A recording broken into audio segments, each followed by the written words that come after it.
السلام علیکم ورحمۃ اللہ وبرکاتہ۔ بسم اللہ الرحمن الرحیم۔ حضرت عامر رضی اللہ تعالی عنہ نے پھر بیان فرمانا شروع کیا۔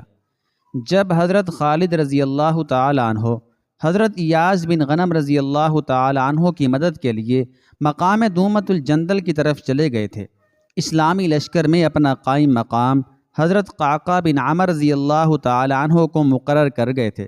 ایرانیوں نے یہ سوچ کر کہ مسلمانوں کے جنگجو اور بہادر سپہ سالار اس وقت موجود نہیں ہیں، زبردست جنگی تیاریاں شروع کر دیں۔ اس وقت اسلامی لشکر حیرہ میں مقیم تھا۔ شاہ کسریٰ نے اپنے دو نامور سپہ سالاروں زرمہر اور روزیہ کو ٹڈی دل لشکر دے کر مسلمانوں سے لڑنے کے لیے حیرہ کی طرف روانہ کیا۔ چونکہ حضرت خالد رضی اللہ تعالی عنہ نے عیسائی عربوں کے سردار عقبہ کو گرفتار کر لیا تھا، اس لیے عربی قبائل بھی جنگی تیاریاں کر رہے تھے۔ انہوں نے بھی مسلمانوں سے انتقام لینے کے لیے، بدلہ لینے کے لیے عظیم الشان لشکر تیار کر لیا تھا۔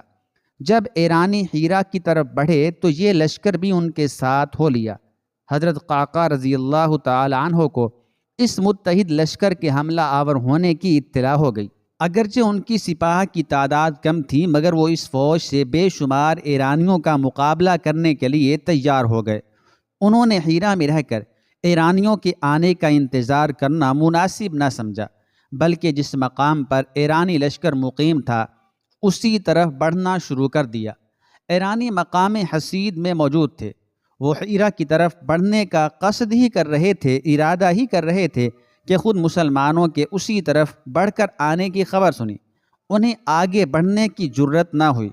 مسلمانوں کی جارحانہ کارروائیوں سے دشمن مرعوب ہو جاتے تھے۔ حضرت قعقاع رضی اللہ تعالی عنہ شیران اسلام کو لے کر مقام حسید میں پہنچے۔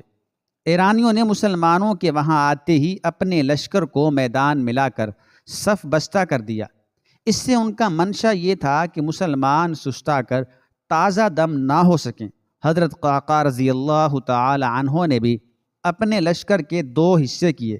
ایک حصے پر حضرت ابو لیلہ رضی اللہ تعالی عنہ کو افسر مقرر کیا اور دوسرا حصہ اپنے تحت میں رکھ کر اسی وقت ایرانیوں کے مقابلے میں مجاہدین اسلام کو صف بستہ کر دیا۔ چونکہ ایرانی مسلمانوں سے 4 گنا سے بھی زیادہ تھے، اس لیے انہوں نے پرزور حملہ کیا۔ حضرت ابو لیلہ رضی اللہ تعالی عنہ اپنا لشکر لے کر بڑھے اور ایرانیوں کو روک لیا۔ جنگ شروع ہو گئی۔ دونوں فریق جوش میں تھے، نہایت دلیری سے لڑنے لگے۔ تلواریں اپنا کام کرنے لگیں، سر اور دھڑ کٹ کٹ کر گرنے لگے، خون کے فوارے بہہ نکلے۔ ایرانیوں نے ہلہ بولا، مسلمان مقابلے میں ڈٹ گئے، مگر ایرانی کچھ اس جوش سے بڑھے کہ مسلمانوں کے قدم نہ جم سکے، اکھڑ گئے اور وہ پیچھے ہٹنے لگے۔ ایرانیوں کے حوصلے بڑھ گئے، انہوں نے اور بھی تیزی سے حملے شروع کیے۔ مسلمان صبر و استقلال سے ان کا مقابلہ کر رہے تھے، لیکن ایرانیوں کا دباؤ بڑھتا جا رہا تھا اور مسلمان برابر پیچھے ہٹ رہے تھے۔ اس وقت دفعتاً حضرت قعقاع رضی اللہ تعالی عنہ نے اپنا دستہ لے کر ایرانیوں پر نہایت زبردست حملہ کیا۔ ان کے حملہ کرتے ہی حضرت ابو لیلہ رضی اللہ تعالی عنہ کے ہمراہی مسلمان سنبھل گئے اور ایرانی رک گئے۔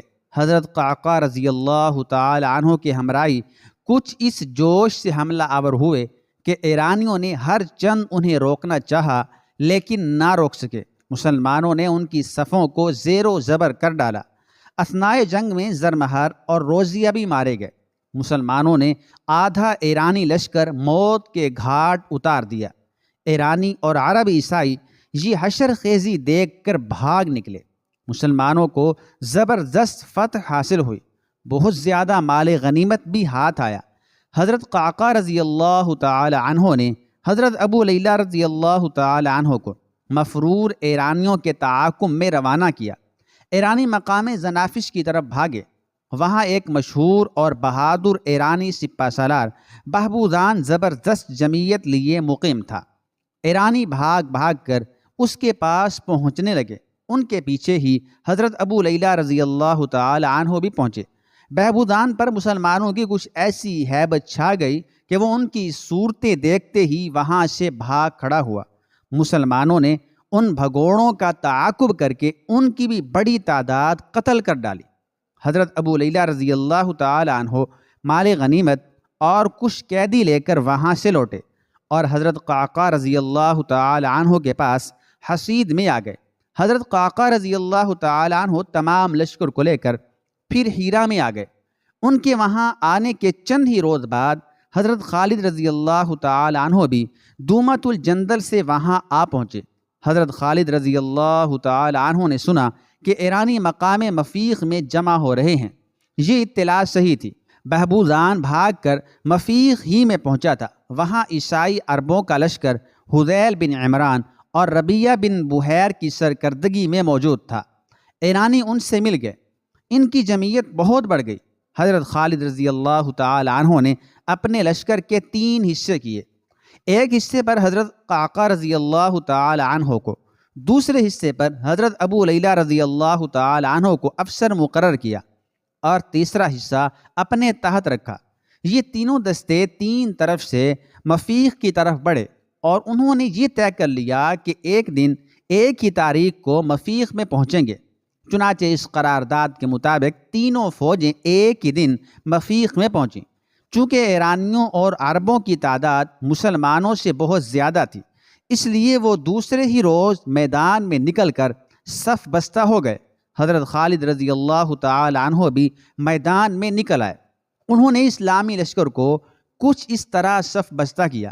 پہلے حضرت ابو لیلہ رضی اللہ تعالی عنہ کی فوج کو رکھا، ان کے پیچھے حضرت قعقاع رضی اللہ تعالی عنہ کا لشکر قائم کیا اور سب سے پیچھے اپنی سپاہ رکھی۔